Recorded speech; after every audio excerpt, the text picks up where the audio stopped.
Quick guide: clear cache on your iPad in under a minute. Step 1. Quickly open the Settings app from your home screen now. In Settings, scroll the left column and tap Safari to open its options. Scroll down, find Clear History and Website Data, then tap that option to remove browsing cache and cookies. When prompted, confirm by tapping Clear to immediately delete cache and cookies. Now we'll clear caches for other apps if needed. Back in Settings, go to General, then tap iPad Storage to review usage. Scroll the app list, select any app, then choose Offload App to keep data or Delete App to remove it completely. For Safari specifics, return to Safari Settings and clear website data for targeted cleanup. Tip: restart your iPad to finish the refresh and improve performance.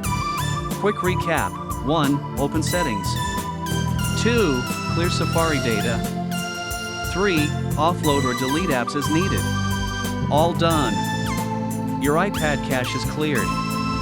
Subscribe for more concise, practical tech tips.